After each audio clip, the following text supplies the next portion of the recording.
Produire une pensée honnête, du 4 novembre 2017. Peut-être, et même certainement, l'on devrait faire la différence entre une pensée autocentrée, fermée, pauvre, et une pensée ouverte et enrichissante. Même si une pensée fermée peut être enrichissante, de par sa différence, pour celui désireux de croître et durer. Nombreux sont les textes, nombreuses sont les vidéos, et même les livres, qui sont produits en circuit fermé, et où l'auteur cherche essentiellement à justifier les théories prises à d'autres ou qui ont germé en lui et par lesquelles il se définit.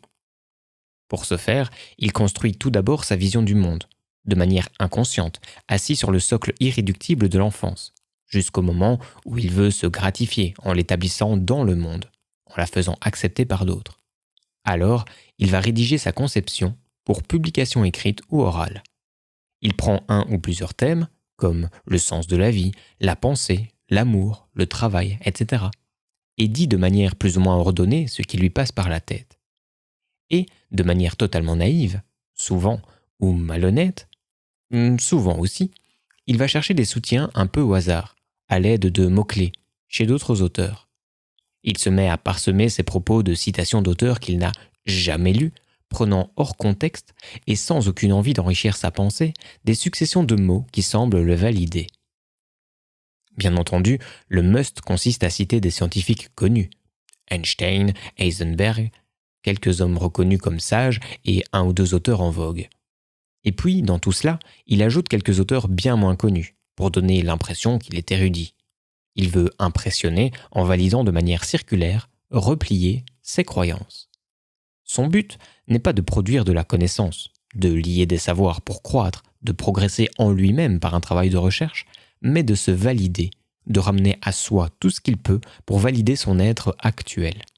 Et la croissance recherchée n'est pas celle du soi, mais la confirmation de croyances par l'approbation d'un public.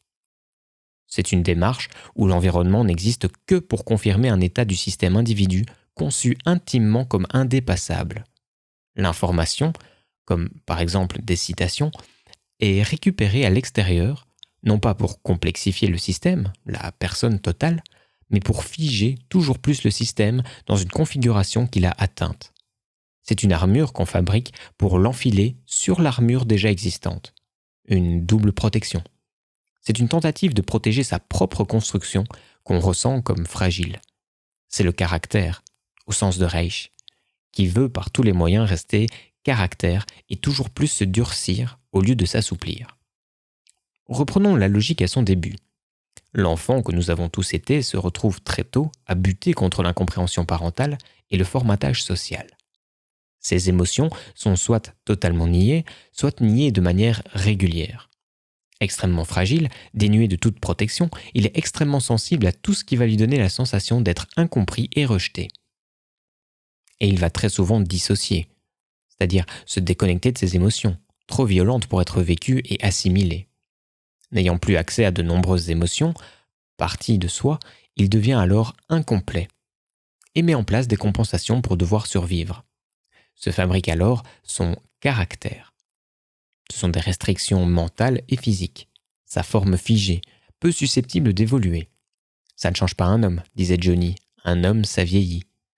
Il se fabrique une armure et y reste emprisonné.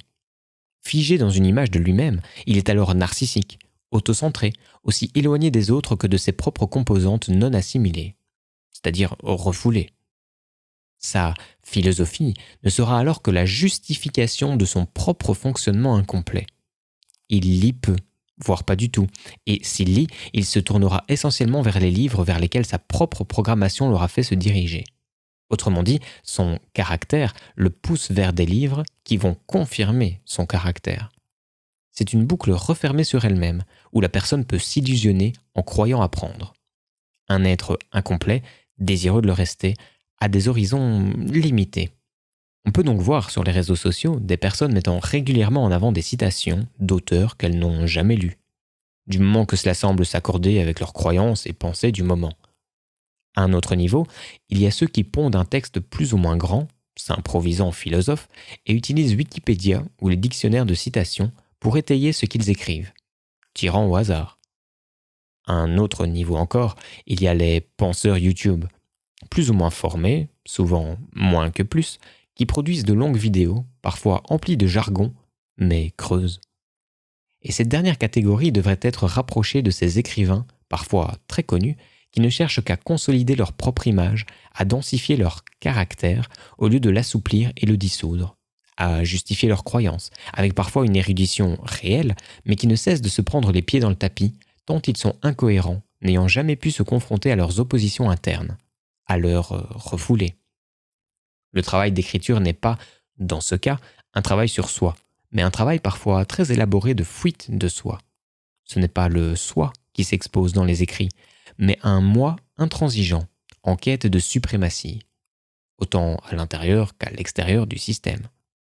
C'est un travail destiné à se rassurer, dans la continuité de l'effort réalisé tout petit pour se donner le droit d'exister malgré les différentes formes de violence, contraintes, exercées par les adultes. La démarche opposée, celle du penseur honnête, consiste à 1. Lire beaucoup de livres, de tout style, dans tout domaine, et chercher ce qui peut être subversif à nos yeux. 2. Être attentif à tout ce qui nous contredit et chercher à être honnête, c'est-à-dire à intégrer ce qui s'avère contraire à nos croyances, si bien démontrées, et donc modifier nos propres croyances. Élargir, ouvrir et changer le système que nous sommes en y ajoutant d'autres données. 3. Se rapprocher de sa mémoire traumatique afin de se mettre en disposition de cesser d'être intimement incomplet, ce qui nous rendra ouverts à tout ce qui nous était caché jusque-là suite aux orientations prises lors de la formation de notre caractère. 4. Ne citer principalement que des auteurs qu'on a lus. Ne pas chercher, en bel imposteur, à impressionner nos interlocuteurs, lecteurs ou spectateurs, en faisant mine d'être cultivés. 5. Citer ceux qui nous ont inspirés. S'il n'y a personne, c'est bien la preuve que nous sommes autocentrés, absolument narcissiques et très refermés sur nous-mêmes, donc très traumatisés, avec un immense refoulé et beaucoup d'inculture. 6.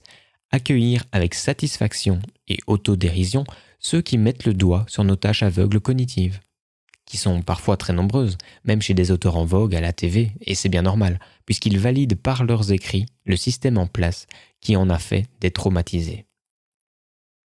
Le penseur honnête grandit en vieillissant. Il change vraiment. En changeant, il vieillit moins vite, car il croît constamment et se complexifie, luttant ainsi contre l'entropie. Il se libère, plus ou moins totalement, de ses démons, et peut enfin jouir de la vie, ne plus faire semblant, en mentant aux autres et à lui-même pour conserver une forme déterminée par le milieu social et familial d'origine.